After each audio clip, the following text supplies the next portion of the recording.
Hey, this is Ed Robertson, and this is the Mountain and Prairie podcast, where I introduce you to some of the innovative and creative individuals who are helping to shape the future of the American West.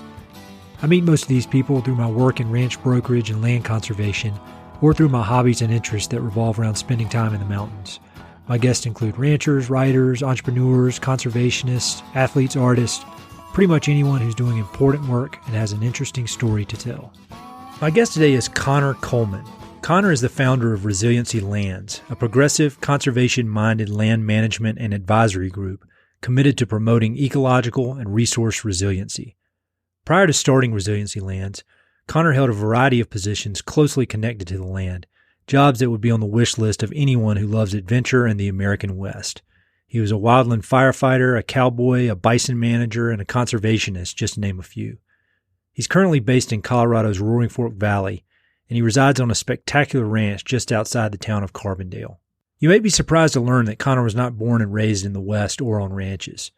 On the contrary, he grew up in Ohio, went to college in North Carolina, and after paying his dues in East Coast conservation and earning 2 master's degrees from Duke University, he finally headed to Colorado to focus his energy on Western landscapes. Thanks to an insatiable curiosity, a rock-solid work ethic, a service mindset, and a willingness to insert himself into new and sometimes uncomfortable situations, Connor has carved out a professional niche for himself in the West doing rewarding, exciting, and important work. Connor's education and unconventional career path can serve as a great blueprint for anyone who loves the American West and wants a life centered around land, conservation, and natural resources. When I was in my early 20s, I would have loved to meet a guy like Connor who could have pointed me in the right direction. So in this episode, we talk in depth about his career and his ability to put himself out there to create exciting professional opportunities.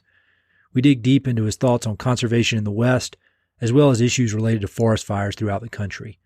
Connor loves to read and learn, so he has tons of great book and film recommendations.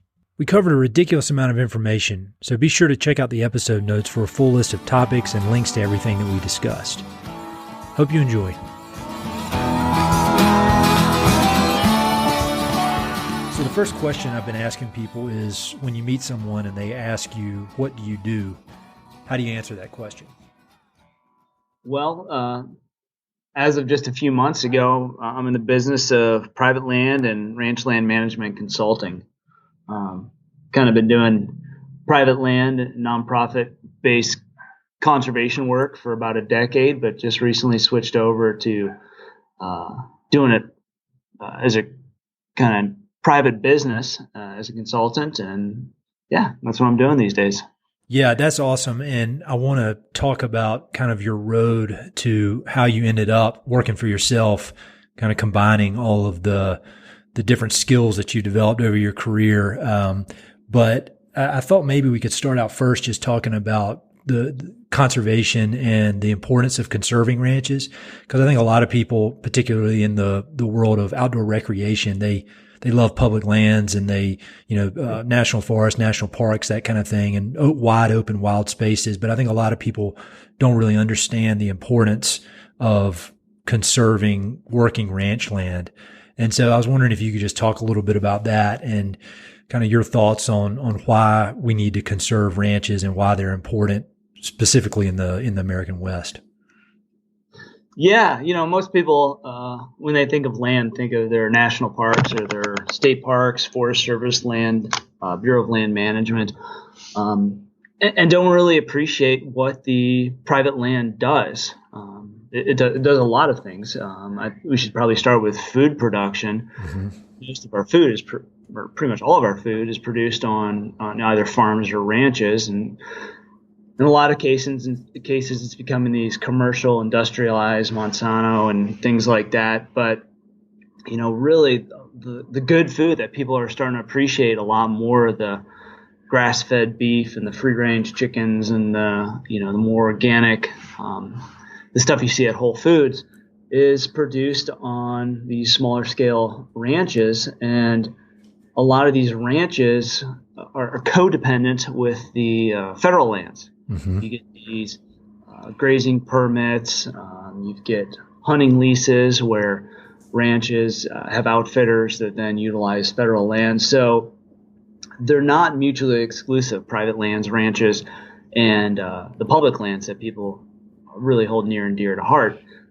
So you see a lot of the operations, the facilities, the homes on the ranches, the private lands, and then they utilize the public lands for summer grazing. And while their livestock or whatever it may be is up on the federal lands, they're growing hay or using their ranch for ecotourism. It's becoming a lot more diverse this day and age because commodity agriculture just isn't sustainable on its own.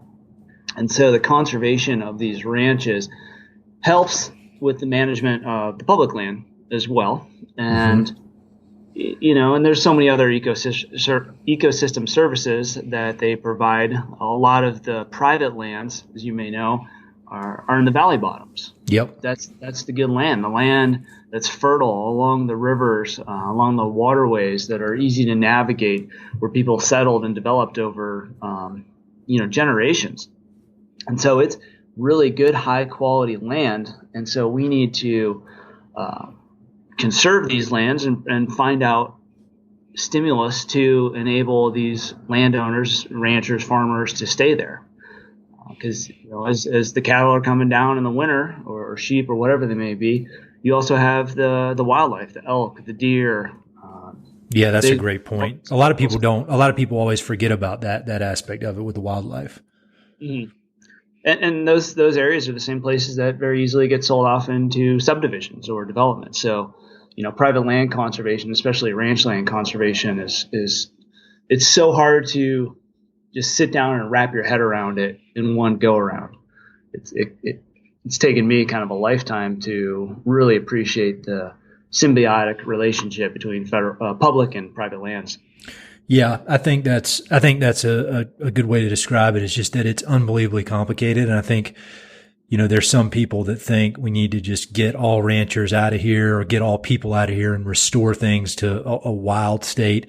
And then you got on the other end people that like these big corporations or real estate developers or whatever that just want to, basically pillage the land and take as much money out of it as possible. And neither one of those solutions is right. And the answer is somewhere there in the middle. And it's a lot more complicated than just a quick one sentence answer like a lot of people want to have.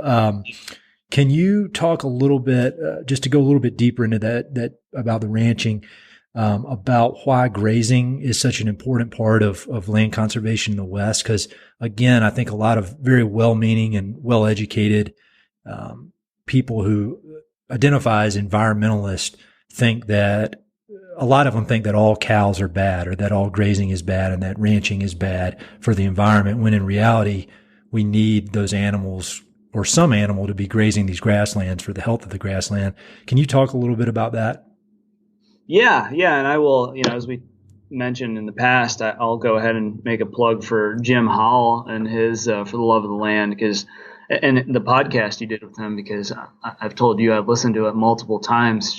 It always helps me recall the appropriate rhetoric to present to interested parties, and then also other places people can consider is Alan Savory's TED Talk on that's great, and grazing. Is those two that podcast and that TED Talk can probably explain all of this much better than I can, but I've only been out in the West for a few years, and in that short period of time have gained a tremendous insight into the role of grasslands and grazers and the coevolution of the two.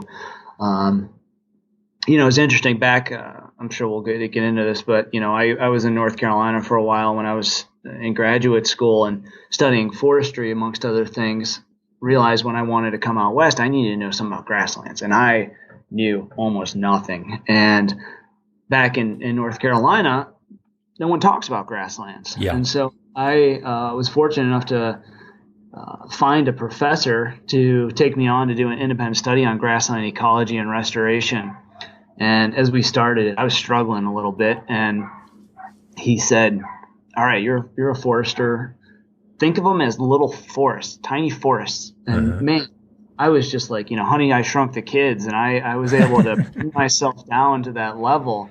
And all of a sudden, these grasslands became relatable. They became forests to me, and through that, I was able to understand for myself the disturbance regimes and how, just like a forest or something that's more appealing or sexy to the public, can become tangible and relatable. Mm-hmm. And so I see how, these grazers, the function they play as a disturbance agent in these grassland ecosystems are so important. And again, listen to Jim's podcast. He does the podcast you do with Jim. He can explain it much more eloquently than I ever could.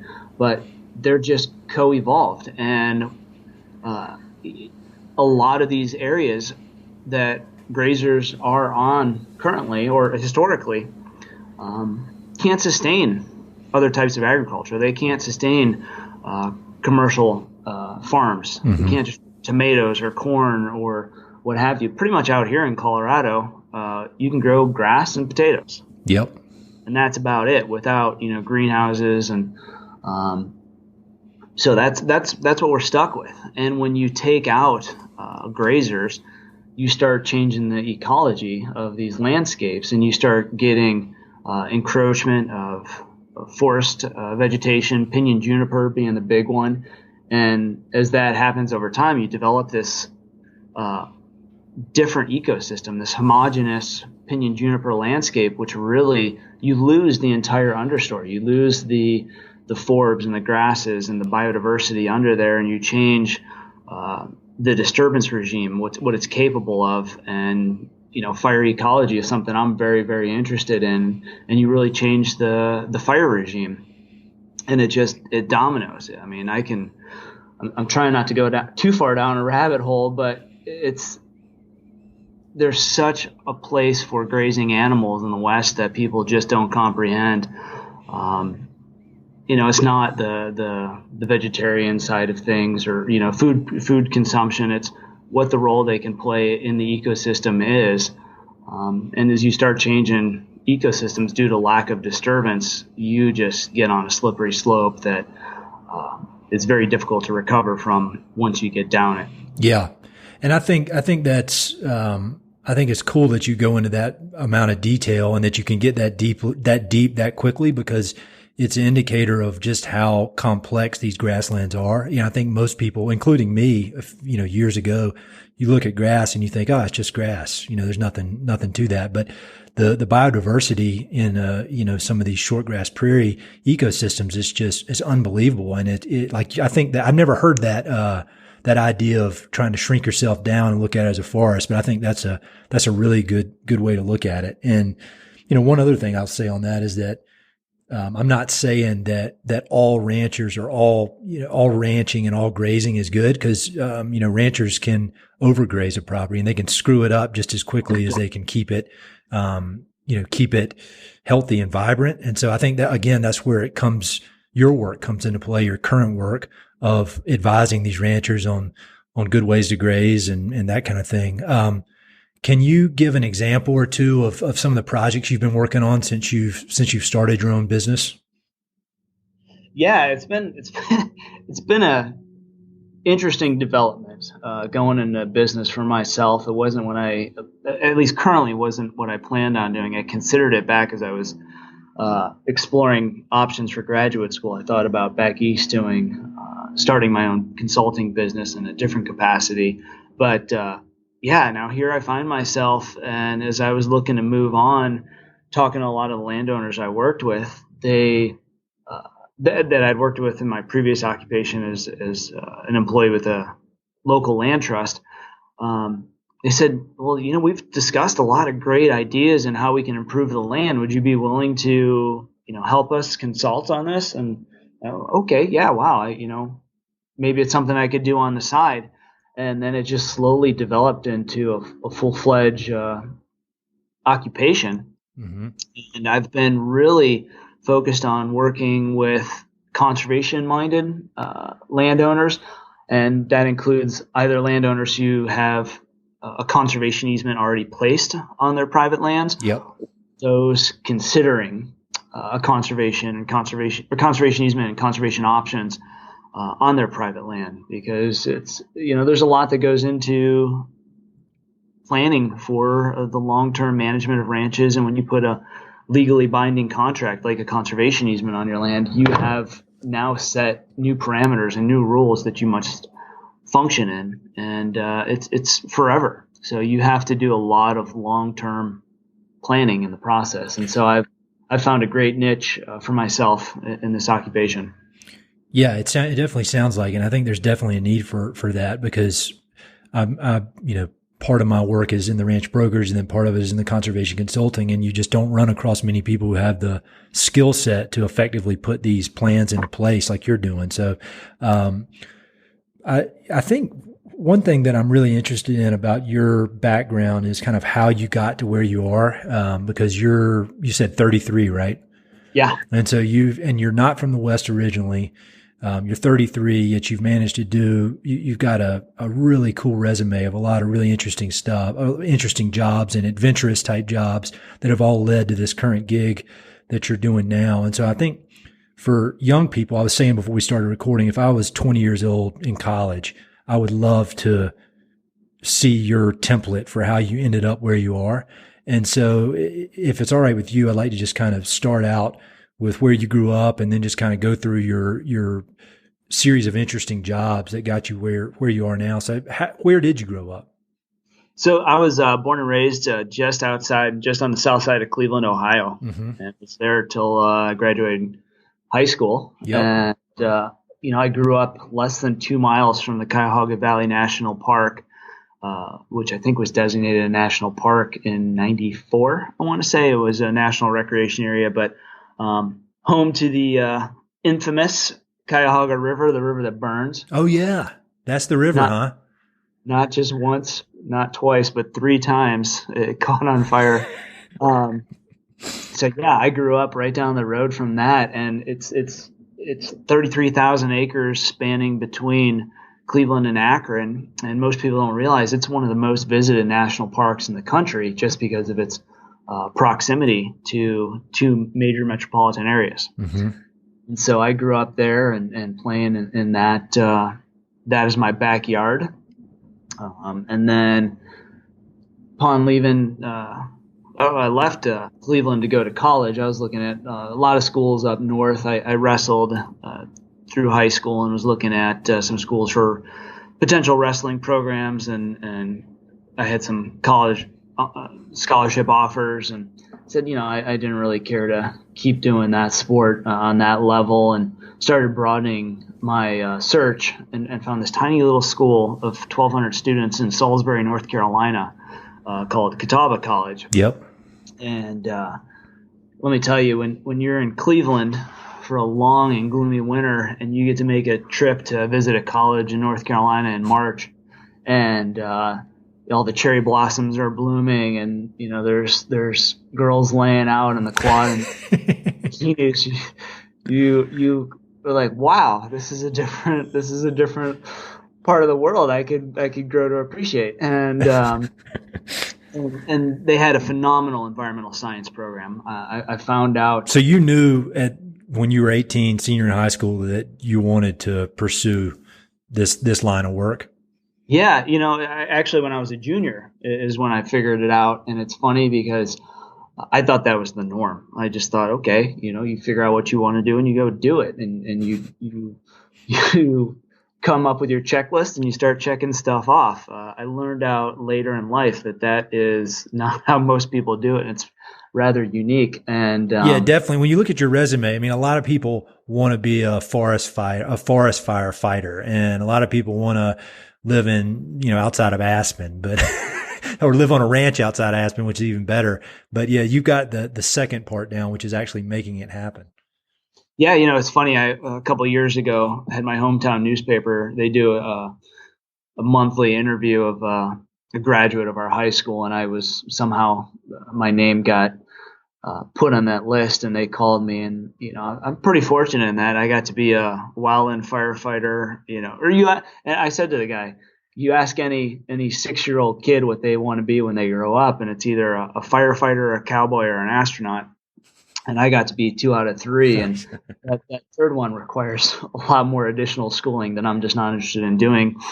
So it's been good so far. But yeah, I ended up down there and knew I wanted to study environmental science. They had the Catawba College Center for the Environment was a phenomenal program.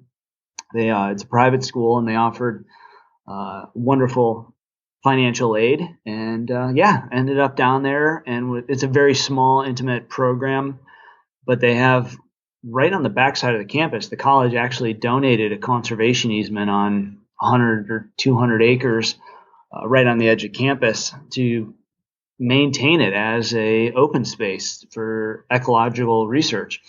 And so that was really exciting, and I had a great group of student mentors there when I was a freshman, some wonderful seniors that really took me under their wing, who I'm still great friends with on many levels, personal levels. We serve on boards with each other still. Mm-hmm. So that was wonderful.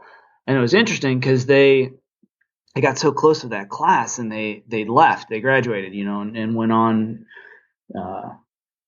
And I was a little depressed, like, okay, now they're gone. I'm a sophomore now. And I didn't have that same kind of camaraderie with Yep. the new senior class. And I was like, man, I don't know about this place. And I almost transferred schools. I went through the transfer process. I was looking at a school in Wisconsin called Northland College, which was even smaller. It was like 9 students.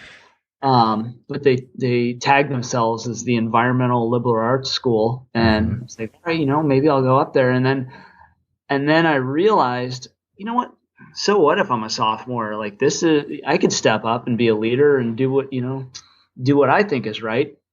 So I canceled that transfer and stayed there. And as a sophomore, started getting in some leadership roles. And I think that was where I really was exposed to the ability to kind of take the reins and make the world your oyster. And man, it's been trouble ever since. No, that's what you want, man. I mean, the thing is, if you don't take the reins, somebody else is going to take it for you, and so you might as well be in charge.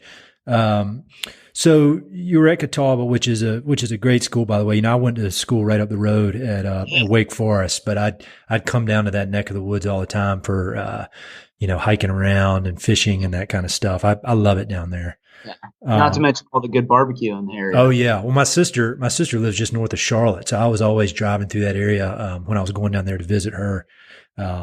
Serious barbecue there. Like they'll start fighting over the barbecue if you disrespect it. I actually, funny side story. I took I think my sophomore year in North Carolina history, and the first day of class, the professor hands out the syllabus. In the first 2 weeks, I think it was like 4 or 6 classes. It was all about barbecue.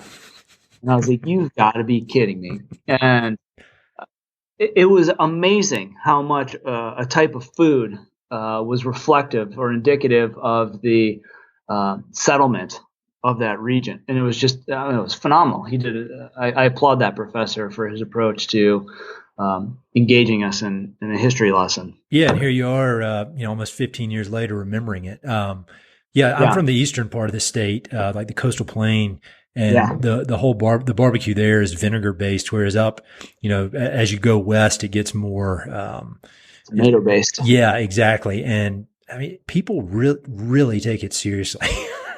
Well, I don't know if you know that. Part of it was because obviously Eastern North Carolina was settled first. And at that time, people thought tomatoes were poisonous. I did not know that. Yeah. And so, no one ate tomatoes. And then as settlement happened, and as you progress into North Carolina, you get different settlers coming across the ocean and bringing different cultures and cooking methods and ingredients with them. Yeah. And so that's why, you at the coast, you get the whole hog, and as you move inland and get Western barbecue, you get pork butt, pork shoulder, and tomato based, because people realize tomato is not a poisonous fruit, I guess, not a vegetable. But sorry, I digress. No, I love that. See, that's exactly why I wanted to have you on the podcast, because every time I talk to you, I learn cool stuff. So I was born in North Carolina. I didn't know that. That's unacceptable. So that's perfect. So you're at Catawba, finished up after 4 years, and then what did you do? So my, what was it? Going into the summer between my junior and senior year, I decided I, needed to get some sort of internship. And my aunt back in Ohio was the recreation director for the town just south of me, village actually, a little small place. It was the town just north of where LeBron James grew up. Okay. And so there was a piece of property, I think it was 30 acres or so, that was for sale, was slated for development, but the owner said, listen, if you guys can raise funds, we'll sell it to you. You guys make it a local park or conservation area, open space.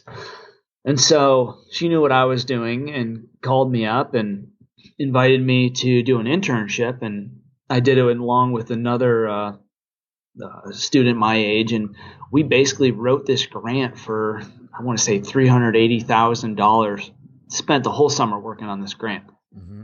And submitted it to a conservation fund in Ohio. And we ended up getting it.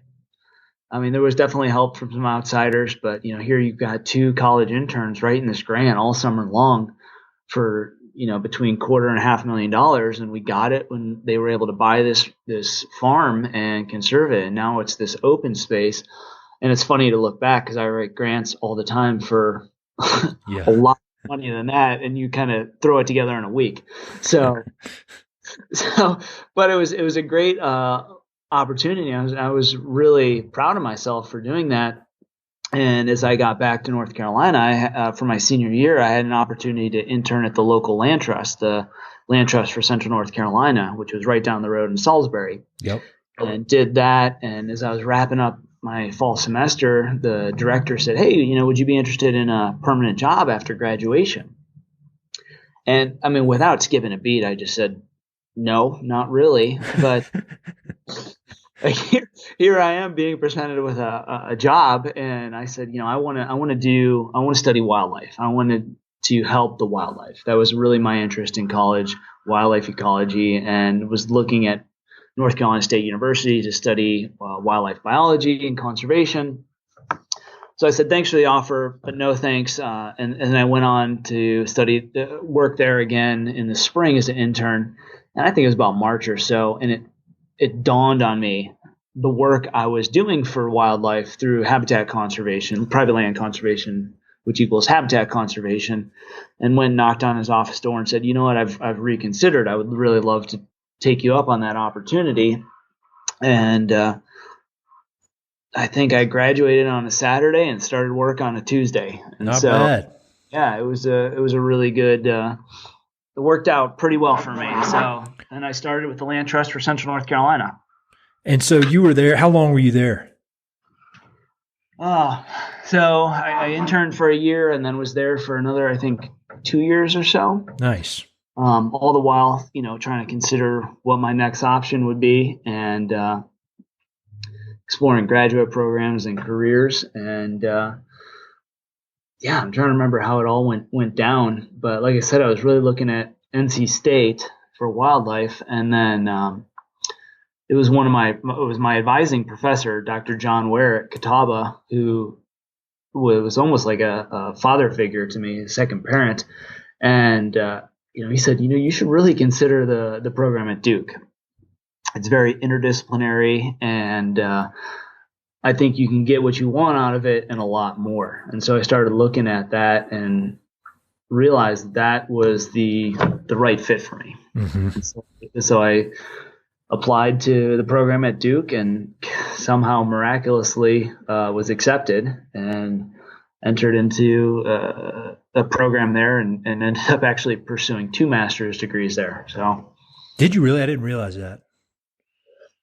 Yeah, they have a Master of Environmental Management and a Master of Forestry. And so I ended up signing on for both of them and did my Master of Forestry, focusing in forest restoration and fire ecology. And then my Master of Environmental Management was focusing in landscape scale ecology and wetland ecology and restoration.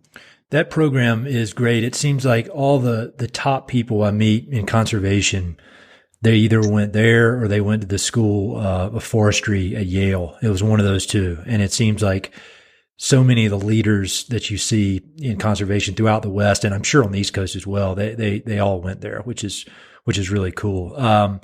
So when you think about your experience in conservation on the East Coast, and then you think about what you've done on the West Coast, and we'll talk more about that in a minute, but what would you say are the main differences in the conservation efforts in North Carolina versus Colorado?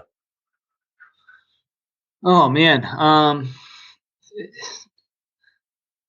so many things. They're totally different worlds. And as I was telling you earlier, even the West, you try and categorize the West. I just right now I'm in Palm Springs, California, talking to you at my uncle's place, and driving from Colorado to California. The West is just so vast and so diverse. And then growing up in the Midwest and the East, and I spent some time in Virginia as well, and it's just everywhere's different. There's so many different issues, and I think when you talk maybe about public lands, people in the East have this romantic idea of public lands. They just think national parks. They know Yellowstone and Yosemite and the Grand Canyon, and that's it. That's where their tax dollars go, and wonderful, we support it. They have no idea about the BLM and the Forest Service and the Bureau of Indian Affairs and the Bureau of Reclamation and U.S. Fish and Wildlife Service. It's just such a disconnect. I have people visit me all the time where I'll be on the phone and start talking about the BLM, and they have absolutely no idea. And it's funny because recently I keep seeing BLM headlines in the news, and I'm like, wow, it's BLM's catching, mainstream media. Well, it's the Black Lives Matter movement. Oh yeah. Yeah. I noticed that the other day as well. It's funny because it's not the issue, but just it's two different worlds. Out here, BLM is the largest landowner in the country. Well, and an example of that, I don't know about. Yeah, it's an example of that. I had some friends come out. We were skiing at Vail or somewhere, and they didn't realize that the mountain is national forest. They thought that Vail Resorts, the publicly traded company, owned all those ski runs, and whereas the reality is, pretty much any mountain range, for the most part, more times than not, is public land, and the bottom, like you were saying earlier, the fertile ground is private land, and so ski resorts lease that property from the National Forest Service. And that's just something that I've just kind of a base level knowledge that I've had. It was so surprising to me to see that somebody didn't think that. But if you're coming from North Carolina, there really isn't much public land at all. Yeah. Very different. So you went to Duke, had a great experience there. I know you did some pretty cool internships over the course of that. And one of them was a wildland firefighter, which you briefly mentioned earlier. Can you talk a little bit about that? And do you have any crazy stories, anything crazy happen when you were doing that? And crazy can be scary, funny, anything. Man, it was a good, it was a fun part of my life, no doubt. It's funny. I come from a Irish Catholic family in Cleveland, and I've got 5 family members that are structural city firefighters. My dad, my brother, 2 of my uncles, and my cousin. And a lot of my mom and a lot of people are nurses in my family, so all public servants, but they were firefighters. And so when I went into environmental science, it was okay, whatever. Damn hippie. Go save the whales or whatever you're gonna do. And which is a very obscure thing in suburbia and in the Midwest. And it was funny when because people would always say, well, why aren't you going to be a firefighter like your dad or your uncles or blah, blah, blah. And then years later had the opportunity through the Nature Conservancy, who I've done a lot of work with, to get trained as a wildland firefighter. And that was primarily for the purpose of helping conduct prescribed fires. Mm-hmm. And so all of a sudden, I'm somewhat relatable to the family. Nice. And at that point, my little brother had already, he too knew what he wanted to do at a young age. I think when he was a junior or senior in high school, was already taking fire classes and everything. Was a firefighter by the time he graduated high school. So he was quickly the favorite son. And then, when I became a wildland firefighter, I started gaining some ground on that. So, yeah, it was cool. I ended up being I did wildland fire for 7 years. I think I was doing it actively. A lot of it was on a volunteer basis. I did some seasonal work on some crews, but mostly prescribed fire. And golly, I think I stopped counting, but it was somewhere over 50 prescribed fires I think I've been part of. Wow. And most people don't realize that the South is home to 85% of the prescribed fire in the country. Mm-hmm. And so I had a lot of opportunities to contribute to fire management and forest restoration down there and see a lot of cool stuff. And yeah. So for my own education, the Southeast has so many of these prescribed burns. And you really don't necessarily hear about massive forest fires except for that one that just ripped through the Smokies. Yeah. Why is there not more of that prescribed burns out west? Is it because the landscapes are just so big? The weather's more unpredictable? Why don't they do more of that?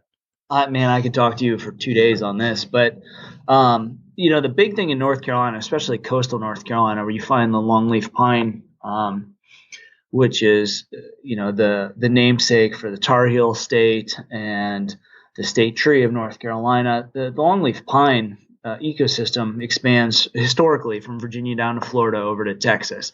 And it's a fire-dependent system that has fire return intervals of 1 to 3 or 3 to 5 years, depending on where you are. Mm-hmm. And what that means is that historically a fire event occurred and ripped through a landscape. I shouldn't say ripped through there, kind of poked around down there for hundreds and thousands of acres at a time. And the leaf litter is this, very big pine needle, very flammable. And the necessity of fire in that ecosystem is the seeds from the longleaf pine cones are so light that if they land on the detritus on the ground, they can't germinate. They need exposure to the soil. So those systems are only capable of regeneration if fire happens, clears out the forest floor, allows exposure to the soil so that the seeds can germinate. And so that's why it's just, in order to have those systems function and be present, you need fire. And so it's just commonplace down there. People, whether they were Native Americans or early settlers or mid-century settlers or even present day, they realize the role and they accept it and they go do what they need to do. And as fragmentation happens, historically it was a lightning strike that started these fires, and there was no barriers and development and roads to inhibit the spread. But as that development happens, you've got managers going out there and setting it intentionally to perpetuate the health of those forests. And one of the big differences between the East, primarily the coastal plain where this happened, and out here in the West is, humidity and topography. Mm-hmm. So doing quote unquote controlled burns becomes a lot more difficult when you throw in those two factors. And also the fire return intervals in the systems out here are much, much longer. Some, 20 years, some, up in the subalpine forest and the alpine forest, 500 to 800 years. So you don't need to go in there and manage with fire as a tool the way managers in Eastern North Carolina need to. That's good info. And I didn't really realize that. I used to do a lot of quail hunting in Georgia. And on these properties, every few years they would do big burns and burn through. And I never fully understood why they were doing that. I mean, I figured it was for the quail habitat, which it is, but I didn't realize it was for that larger goal of getting the longleaf pines to grow. I've got a really cool book. I'm looking at it right now. It's propping up my computer. It's called Longleaf Far as the Eye Can See. It's like a coffee table book all about longleaf pine. It's really, really interesting. I'll put a link to it. The kind of go-to is Looking for Longleaf. Okay. I can't remember the author, but that's, anyone who does anything with longleaf pine is familiar with that book. And I did my whole graduate studies on longleaf pine forest restorations. And actually, I spent a summer working for the Marine Corps. Well, it was through Duke University, but we were contracted by U.S. Marine Corps Base Camp Lejeune, and we were studying the impacts of military maneuvers on forest ecology. Mm-hmm. Basically, how does a forest respond when you blow it up? And man, that was a cool job. It was so cool. Where were you at Camp Lejeune? I was at Marine Corps Base Camp Lejeune. Yeah. And I've spent a lot of time there. I used to drive through there all the time. They shut it. You can't drive through there anymore after 9/11. But when I was before that in college or anything, I'd cruise through there. All the big tanks go across the street, and you have to stop for all these. I mean, it's wild up in there.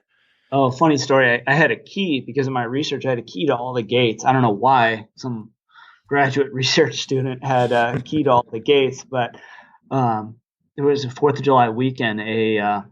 AAV, an amphibious assault vehicle, was coming through, and there was a gate that they didn't know about, and they had to get to the beach to get out onto the ship to go out to sea. And we were out there counting plants, and all of a sudden these like 3 or 4 Marines with their guns and everything come strolling up on 2 of us counting plants, and they're like, "Hey, do you have a key to this gate?" And we said, "Yeah, we do, but we'll only open it if you give us a ride in your amphibious assault vehicle." So I got to put on the flak jacket and the Kevlar helmet and cruise around. And holy cow, that thing was fun for a little while. That's awesome. So anyhow, I digress again here. I would have. I don't think I would have been negotiating with it. I would have been too scared. That was a good move. Yeah. So I could keep talking about that stuff forever, but you've got so much other interesting stuff. I want to make sure we hit it. So after grad school, at some point after grad school, you moved out west and you started working on ranches. And so can you tell how that came to be? Yeah. It's funny. I had a ex-girlfriend who put the idea of Colorado in my mind and started, as I was in North Carolina, and started considering it. And through all my studies, realized that I want to function at scale. I want to be able to contribute and get the most bang for my buck. And I needed to be in the West to do that. Back East, it was just such small parcels of land, such diversity in ownership. And I wanted to really operate on a large scale. And so I really started pointing my eyes west and found it to be very difficult to be a student of the East and successfully place myself in the West without really having been there. Mm-hmm. And so I sent out a lot of applications and, was beat out by graduates of Colorado State, Montana State, Idaho, Wyoming, things like that. And it was just like, I'm going to go to Montana. I'm going to go to Bozeman. There's a lot going on up there. Ted Turner, who is one of my idols, his operations are based out of there. And I just said, I need to go to Bozeman. And I was about to pack up my car. I was wrapping up on a fire crew.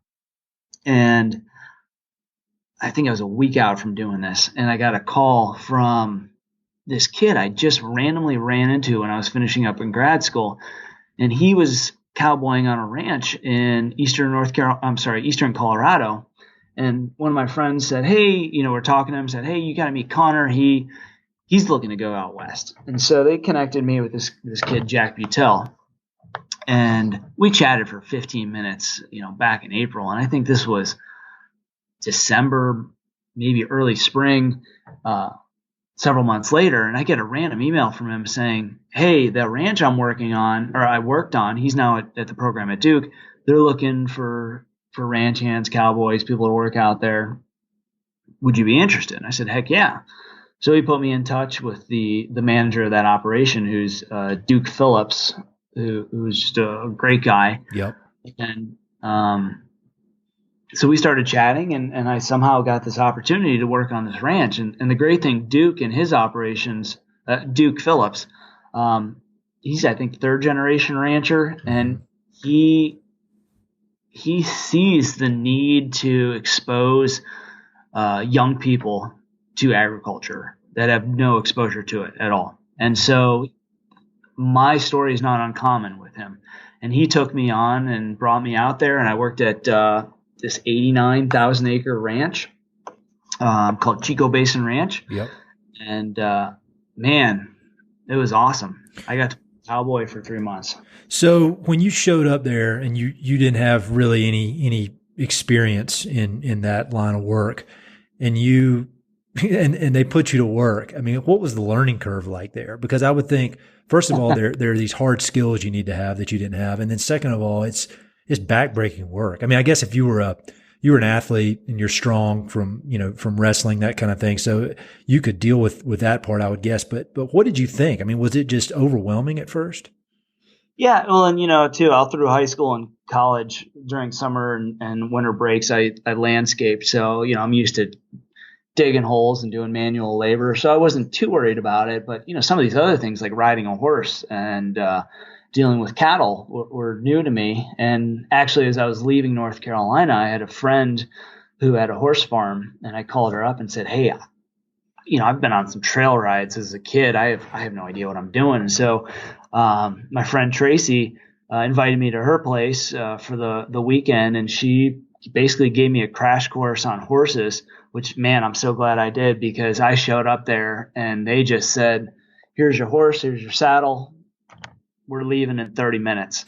And I was very, very glad I was taught how to tack up a horse and mount up and ride at various speeds, because, man, we took off. And my first day in the saddle, I think on my third day on the ranch, we did 35 miles in the saddle at a hard trot. Wow. And it was, oh man, the top of my boots, I was bleeding. My knees were bleeding. I couldn't walk. Someone jokingly gave me a gentle shove, and I just fell over. I couldn't hold myself up standing on the ground. And I was like, this is the real deal. And there's no way to fake it. No, I mean, it's either going to get done or it isn't. And it's hard. And I remember in that interview we were talking about before, the interview I did with the photographer, Stephen Smith, he worked at the same ranch, and he said the same thing, except I don't think he did any training beforehand, and he just showed up and they said, "All right, here we go, get on." Yeah. Oh, and it was awesome. It was awesome. I wouldn't trade that experience for anything. It was the most amazing experience of my life, as far as exposure to a whole different world, to how things. It was the crossroads between the past and the present and the future, actually, if we're talking about food production and management of the West. And I was, I think, making $50 a week, with obviously subsidized housing and meat and things like that. But it was an amazing experience. And then Duke and his group, Ranchlands, they manage another ranch that's owned by the Nature Conservancy down in the San Luis Valley, which is even bigger, 103,000 acres. And he sent me over to that ranch for the second half of 2012. I went there, and it was awesome. And that ranch, have you ever been down there? I've driven by it, but I've never actually been on it. I really want to get on it, though. It looks awesome. And I love that area of Colorado too. Oh, the San Luis Valley is such a special and underappreciated place in the state. But they manage that ranch in kind of halves. There's their guest operation, their cattle operation on one half. And then on the other half, they run between 2,000 and 2,500 head of bison on a 50,000 acre pasture. That's awesome. And I was working on the bison side, the Menno Zapata Ranch.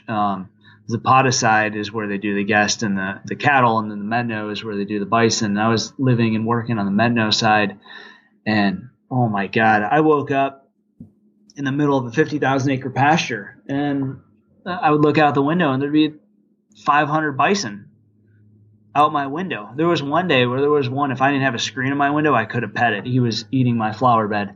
And it was, oh my goodness, it was the most amazing experience. They're impressive animals. And I read a book by that guy named Steven Ranella. He's a big hunter, but he wrote a book. I think it was his first main book. Yeah. American Buffalo. And I really didn't know much about him, even though I'd lived in Wyoming for a few years. And that book it changed my whole perspective on, and now I can't get enough of reading books. Do you have any other good book recommendations about buffalo? Well, I would say, like I said before, Ted Turner's my hero, and Ted Turner has done so much in recent years or I'd say recent decades to promote and enhance the status of the buffalo. So whether it's his book Call Me Ted or Last Stand, Ted Turner's Quest to Save a Troubled Planet, which I'm currently reading. That's a good one. Wonderful books. And then I would always point back to our mutual hero, Teddy Roosevelt, in the story Wilderness Warrior, which does a great job of depicting the efforts he, the Bronx Zoo, and so many others did to keep the American bison from going extinct.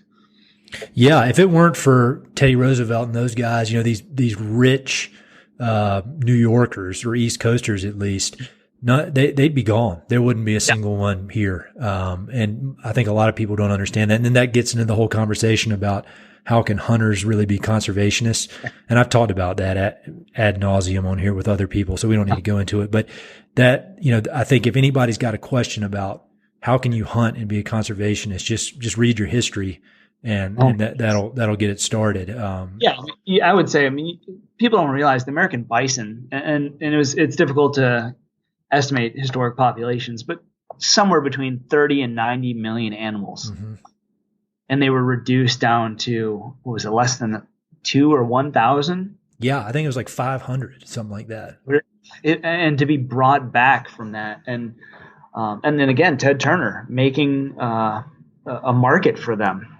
And conserving them, he's just done phenomenal work. So one of the things I admire about him is that he's doing it, and he's figuring out a way to bring these animals back, but he's also making money in the process. And I think some people get angry about that, and some people think, well, he controls the end market for the meat, and maybe his goals aren't all that pure or whatever, but he's a businessman, and he's driven by money. And the reality is that the whole country is driven by money. And so he's figured out a way to do conservation on a large scale of this species and also make money in the process. And so I think that's fine. Obviously you could argue about the details and maybe there's a better way to do it, but I really do think that in the end, in order for conservation to really operate on a huge scale, it's got to be financially viable for people. It can't just continue to be charity. You know what I mean?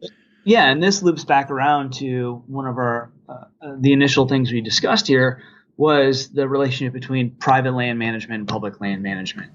Someone like Ted Turner, who owns over 2 million acres and has the resources to manage it well, doesn't have to worry about an electorate or constituents to appease, is able to do phenomenal management, very progressive management. And then people don't realize that a lot of the management strategies from that federal agencies utilize are a result of private land management. Yeah.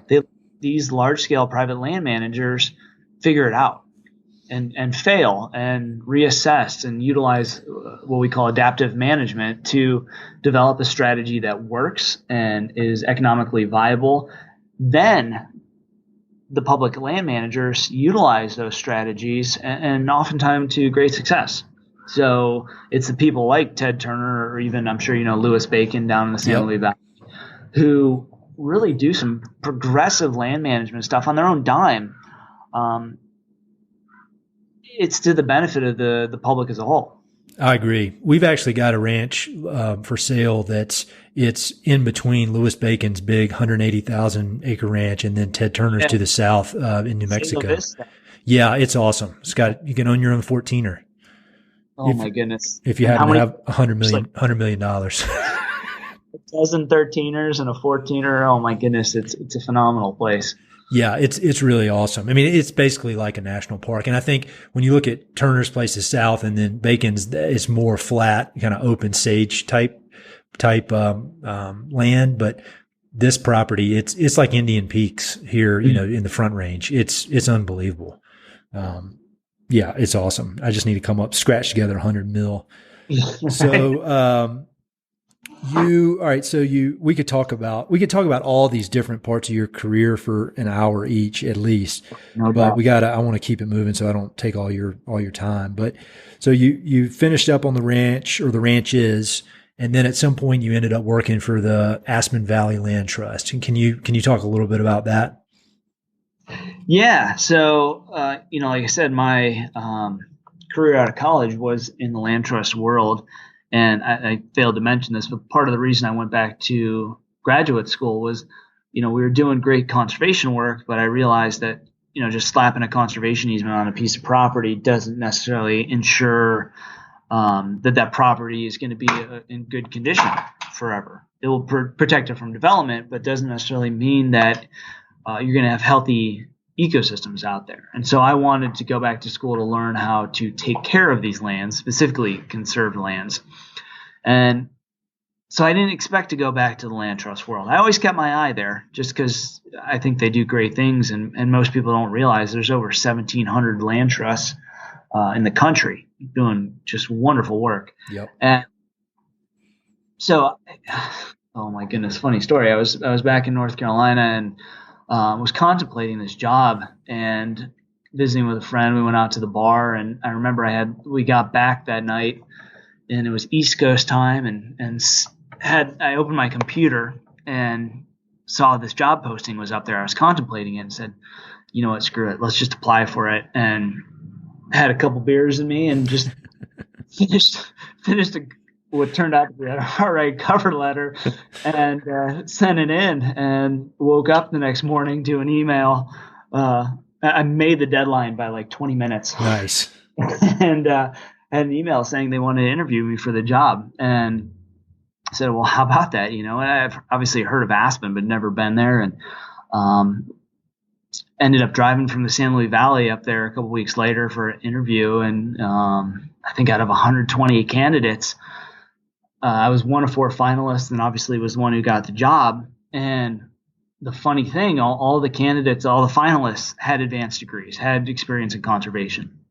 And what set me apart was that I had time on a ranch, and I could understand and relate to ranchers. Mm-hmm. I mean, I wasn't a rancher by any means, but I could at least be empathetic. Yeah, you can speak the language, and yeah, definitely understand that. So, again, like I said before, making $50 a week to play cowboy wasn't an easy thing financially, but it paid off. I didn't realize it at the time, but it's what set me apart. And so here I am now. I landed a job with Aspen Valley Land Trust, which is the oldest land trust in the state of Colorado, founded in 1967.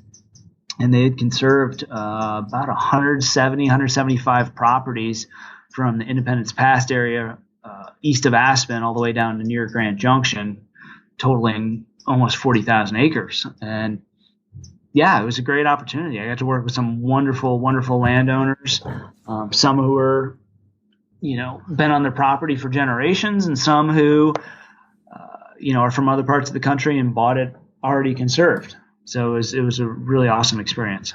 Yeah, and you had a great team there. I would imagine, like Martha, for example, who's executive director, was a great mentor to have. And I feel like that was probably a great experience because you were dealing with everybody from billionaire business people to 5th, 6th, 7th generation ranchers. And you don't get that in a lot of areas. I think some people just have to specialize so much, but for being in that particular geographic area, you get a pretty wide range of landowners, which I would imagine you learned a lot. Oh yeah, no doubt. It was very different than doing conservation in the East. That's for sure. And I say that because a lot of people in the East, in North Carolina, that was their family land. They're very suspicious of outsiders. And when I started doing conservation in North Carolina, coming from Cleveland, I had this very weird accent. I had somewhat of a northern accent mixed with some southern, throwing in some y'alls and my kids and y'all toots. And, didn't really know what I was doing. And it took a while to prove myself and gain their trust in the South, but it was awesome coming out here because so many people in this valley were from somewhere else as well. And so they didn't have the suspicions and were a lot more welcoming. So I feel like I was able to hit the ground running. Plus, I kind of knew what I was doing a little bit more than right out of college. Yeah, that's interesting what you said about the South, because I had the same experience when I moved west. I mentioned this in the last episode I recorded, but people, when they hear my Southern accent, that some of these ranchers, if they don't know me, is instant suspicion. And I said this in the last podcast, but I had two different ranchers in Montana on two separate occasions. Once I started talking, they looked at me really funny and they said, "Are you from Scotland?" It's like, yeah, somebody was. Not me though. Oh, everyone thought I was from either Boston or New York when I went down. Yankee. Yeah. So, all right. So you're there in the Roaring Fork Valley, which stretches from Carbondale, Basalt, Aspen, and you've kind of made a home for yourself there in your time with Aspen Valley Land Trust, and now with your current job with Resiliency Lands. And one thing that I admire about you is that you seem to put a heavy emphasis on volunteer activities, and you seem to give back to the community in a lot of different ways. You're on a BLM board, and you're on like the 5 Point Film Festival. So can you just maybe talk a little bit, just briefly, about some of the causes that you're passionate about outside of conservation, and why it's important to volunteer and give back? Yeah, well, I think, like I said, with my occupations my family have, being firefighters and nurses, civil service is just something that was ingrained in me. Mm-hmm. And when I first started in college, I think I was in 12 different clubs my freshman year, and just realized that I can't sustain at that level. But yeah, I found a lot of meaningful experiences through volunteerism, and obviously land management is something near and dear to me. And while I'm really adamant about private land management, like I said earlier, public land management runs parallel. And so I actually last year, or I guess almost 2 years ago, applied for a position on a BLM Resource Advisory Council for Northwest Colorado. And, for those who don't know, there's, I think, 33 RACs, as we call them, around the country. And it was part of the Federal Land Management FLPMA of 1976, I believe it was, to give a lot of power to the government to manage these public lands. And they created these RACs, and they're made up of 10 to 15 individuals, filling different interests, from commercial, commodity interest, environmental, that includes recreation and horse and burro, and then also some representatives of public, local government offices and the public at large. And basically we get together 4 times a year, and our region, for me, it's Northwest Colorado, the staff people present the issues that they're dealing with, and we discuss them as interested parties and really have a say in the future of our public lands in that agency. So myself and about a dozen people get to have a say in the management of almost 4 million acres of That's Northwest, really cool. Which is mind-boggling. Absolutely. I mean, and I had to go all the way up to the Secretary of State, Sally Jewell, to get approval for that. So it was pretty intimidating, but it's something we all hold in high regard and are very serious about. So I do that. I'm also involved with what's called the Roaring Fork Future Forest Roundtable on their steering committee, and we get together all the land management, both public, nonprofit, private land management folks in the region, to discuss management issues and how they relate primarily to White River National Forest.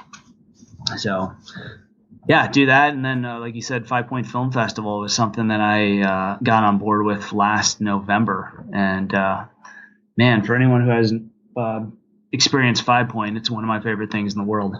Yeah, I've never been up there and done that. I need to get up there at some point. I've seen a lot of the films that are featured, but I've never actually attended. So maybe I'll do that in the coming year.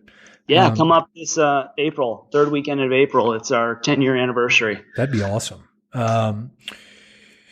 And yeah, one other thing about volunteering, I think whenever people ask me, how do you get into conservation, or how do you get into whatever, I always say volunteering is the key. I mean, I feel like that's how I've established a network of people. And obviously you don't get paid, but it's an investment in the future. And I think, I'm from North Carolina. I don't know anybody. I didn't know anybody out here when I moved here. And the way I formed a network and kind of became known is just go up to people and say, hey, put me to work. And I think it shows that you got a work ethic, and it shows that you're energetic and you're passionate. And I think that's, if I had to give advice to anybody, any young people, that's it. Just volunteer as much as you can, as much as you can, so you can do a good job. I've been asking people the same series of questions at the end of each one of these interviews, and they're relatively quick questions, but you can answer them as lengthy as you want.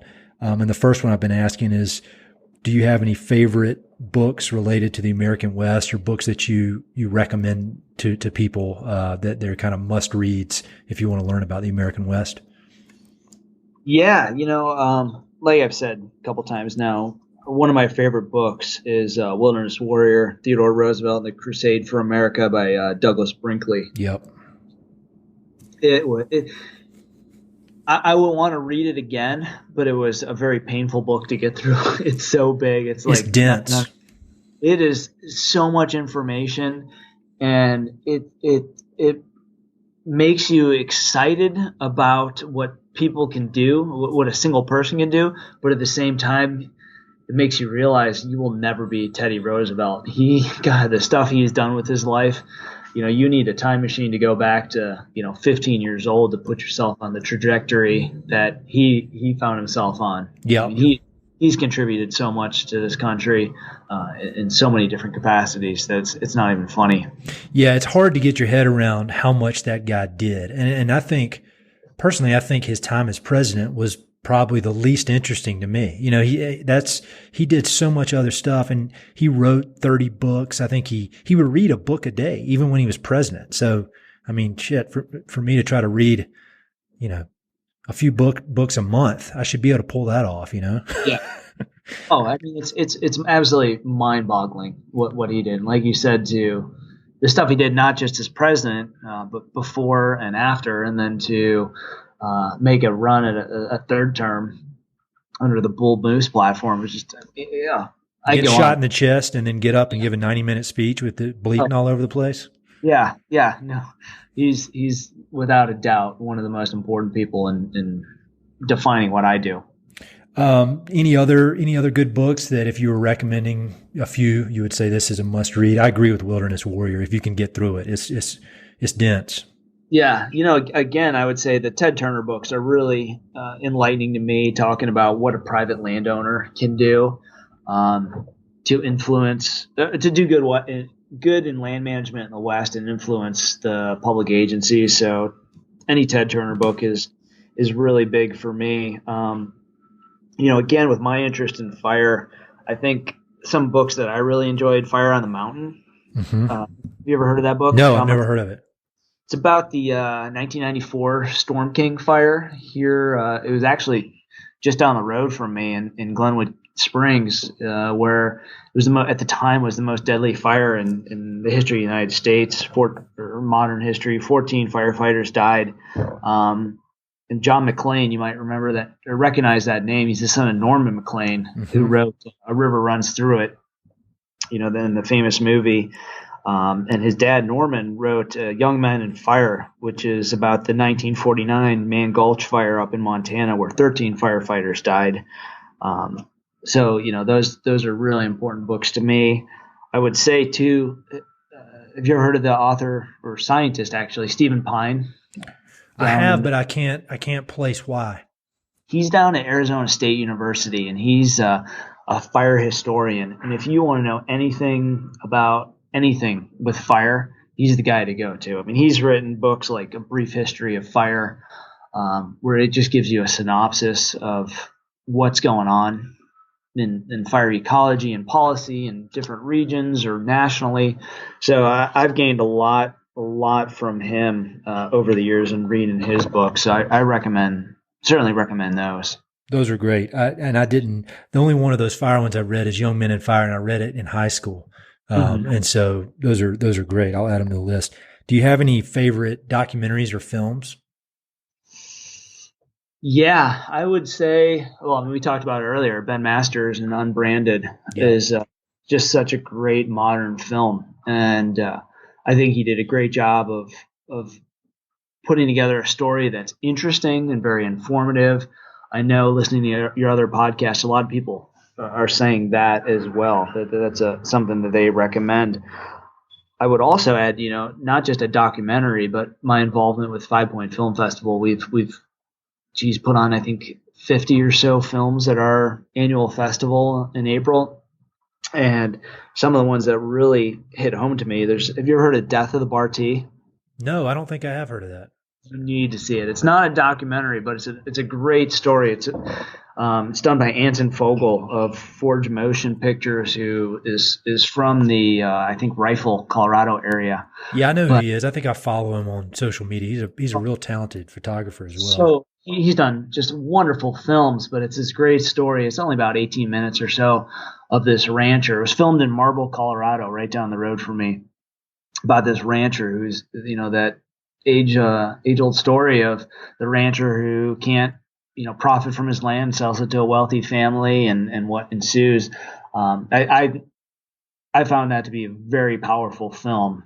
So I would check that out. And then, again, with the stuff we do at 5 Point, we get these documentaries like Damnation, which Felt Soul Media did a couple of years ago, talking about, the impact that dams have on our waterways in the West.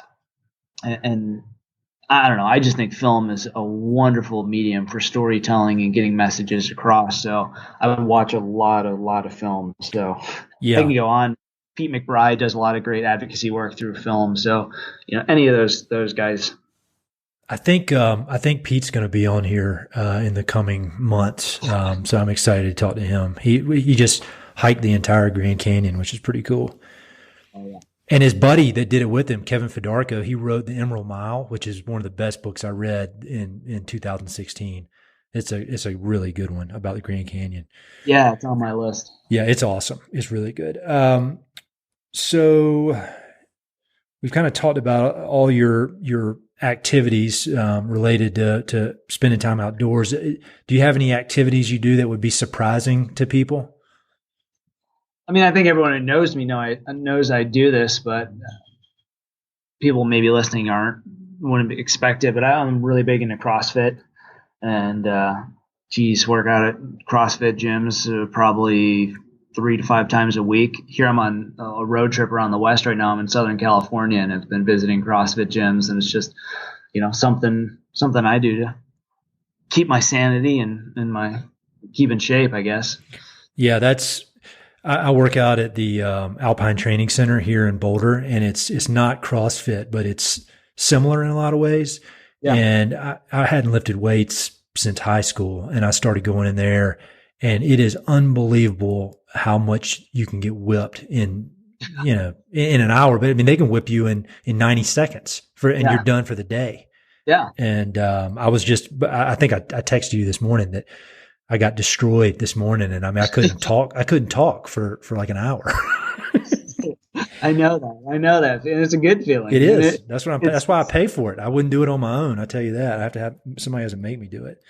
If you want to ski or ride horses or build fence, I don't care what it is. That helps anything. It does. It helps anything you're doing, whether it's hard work like that or even mountain sports, whether it's skiing or running. I haven't been running much at all recently, but my times on some of my local my loops here in Boulder, like up Green Mountain, are within 30 seconds of my best time ever. And I credit it all to that high intensity weight training. It's pretty awesome. Yeah. Awesome. So this is a good question. What's the craziest thing that's ever happened to you in the outdoors? And that could be scary or funny, just a memorable, crazy experience. Man, I was thinking about this. I got a lot of good ones from. I had a time I really thought I was going to die on a prescribed fire. I got caught in some really dense vegetation interior of a prescribed fire, and was really coming to terms with it, but made it out, and that was fine. You really thought you were going to die? I thought I was going to at least have to deploy my fire shelter, and in that situation, if I did that, it wouldn't have done me much good because there was so much vegetation. I just got really hung up in there, and there was some unknown terrain, and the fire started ripping at me. But hey, when you're in that position, you get everything moving, and made it out. Have some fun horse stories and a dirt bike story, but probably I think a positive story. One of my most memorable experiences ever, and this was at my time at Chico Basin Ranch. We were doing a multi-day branding, and Chico's almost 90,000 acres, and it's got 52 pastures, I think it is. Mm-hmm. And so the smallest pasture was like 600 acres. So they're big pastures, and so we did a branding one day, and we camp out. It was all very old school. It was all, you ride out, you have a horse-drawn wagon pulling everything, all your camping gear, and we're at this camp. And there was 4 of us that were designated to keep our horses in the corral, to get up early and wrangle the rest of the horses so that we can go about our next day of gathering and branding, about another, I think, 600 head of cattle or so. And it was 4:30 in the morning or so. We got up and saddled out and rode up. It was pitch black, and went out into this small pasture, 600 acres, which had some of the more dramatic terrain on the ranch, which, it's the plains, but still a lot of arroyos. And so we're out there, and we split in groups of 2, and we're just riding around in the dark looking for like 20 odd horses. Mm-hmm. And we couldn't find anything, and thought we saw them, didn't. And then all of a sudden, the sun crests over the horizon, and just these 20 horses just illuminated off in the distance. And I was with Duke Phillips, and we rode off towards them and started wrangling them up. And we were at the top of this pasture, the highest elevation. We had to ride them down in the bottom. And holy shit, I didn't know horses went that fast. And I had a great horse. I had taken him through a lot of good times. And all of a sudden, he had this 6th gear that I knew nothing about. And I was just hauling ass, and my saddle starts slipping. I thought for sure I was done. I mean, we're zigzagging through cholla cactus, and it was crazy. I had tears coming out of my eyes because we were going so fast. And it was just the most amazing experience. I stayed on the horse. We got to the bottom, and the other 2 cowboys that were looking out for the herd saw us coming down, and they said it was just one of the craziest things they ever saw. And man, that is one of the things that memory just makes me say, that's a part of our history and our culture that I can't let die. I want to be part of. I want to keep, and to do that, you need to keep these ranches working and profitable. And so, it's memories like that it doesn't take much to recall those and get out of bed in the morning. That's really cool. That's a great one. If you had to pick your favorite location in the West, and I can't do this, so I don't know why I keep asking people, but is there one single place, and it could be a town, a mountain, a river, just somewhere that's particularly special to you? Yeah. I mean, I would say it's the ranch I live on right now. Mm-hmm. Chico was amazing. Zapata was amazing. I've been to a lot of cool places in the backcountry, but, the ranch I'm on a 2,100 acre ranch, actually part of which you guys have listed, next to another 2,000 acre ranch in BLM and Forest Service. And it's just, and part of the ranch I'm on is conserved. And so it's just I woke up, when I was at the Land Trust, woke up every day on a conserve ranch, and to this day, still wake up on a conserve ranch and just get to know that view that I look out on is always going to be like that. It really does a lot for me. It's a personal decision to be in this business, and it does a lot for me to motivate me to keep doing what I'm doing. So I don't ever want to leave that place if I don't have to, but one day I'm sure I will, but I'll end up on another ranch, and maybe that will be my favorite place. But so far, that's my favorite place in the West. Yeah, I've seen some photos of that place, and it looks pretty awesome. And the cabin where you live looks pretty awesome as well. Let me see. So what do you think is the biggest challenge and or opportunity facing the West in the near future? And again, listening to a lot of your podcasts, a lot of people say water, and I totally agree. It's a huge, huge issue. But I think maybe a step further is the disconnect that people on the land are having, are going to continue to have from the land. Yeah, I mean, water is an issue, policy is an issue, fire is an issue. But when people move here or become farther removed from the land, they don't understand the necessity for water rights or contributing to management policies, whether it's private land or public land or conservation initiatives. So as people become more disconnected, I think that's where we're going to have the problem. I'm down here right now in Southern California on a road trip, and this is downstream from where I am. Back home in Colorado and Wyoming and Utah, we make the water over there.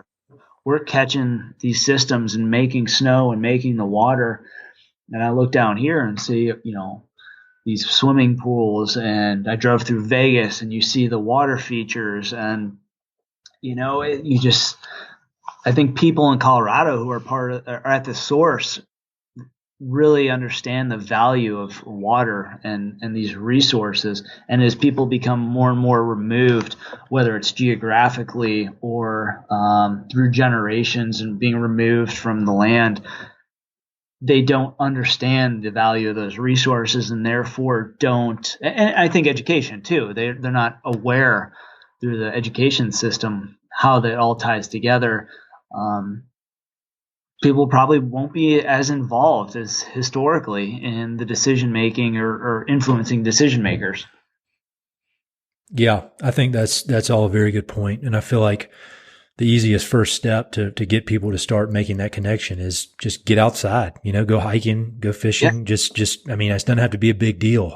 Just in wherever you are in little local state park or open space, just get out there. And that'll help people to begin to make that connection. I think that was a really good answer. So next to the last question, if you could make a request of the listeners, people listening to this podcast, and the general theme is that everybody listens to this has a love of the American West in one way or the other, whether that's art, ranching, conservation, athletics. So if you can make a request of those people, who would it be? I mean, what would it be? I think it just, echoes what I just said. Just be cognizant of what's going on. Read the papers. I think the West is amazing for its local publications. It's unlike anything I've seen back east, where you get these big metro newspapers. Here you get these small town newspapers. You can be very aware of what's going on the landscape in your local communities. Be aware of what's going on and contribute. And contact your politicians. And even though I'm involved with private land management, what happens on the public lands and is influenced by our politicians is so important to these private lands, because without these grazing leases or these permits, these private landowners, these ranchers can't sustain. They just can't sustain. So people need to be educated, stay up on issues, follow groups like Western Landowners Alliance, and I think explore from different angles. I get Beef Magazine, and I read Range Magazine, and read High Country News and follow the Sierra Club. It's good to have all the different angles and make decisions for yourself and then take action. I think that's great advice. And I think most people don't do it, especially in this day and age of social media where you can just surround yourself with opinions that validate yours. I think going out of your way to find, opinions that you don't agree with, but that are well thought out, not crazy stuff. But I do the same thing. I subscribe to the Western Livestock Journal and I subscribe to High Country News. And I think the answer is somewhere there in the middle, but you have to expose yourself to all opinions as long as they've been well thought out. I think that's great advice. Nobody's given that advice before. I think that's great.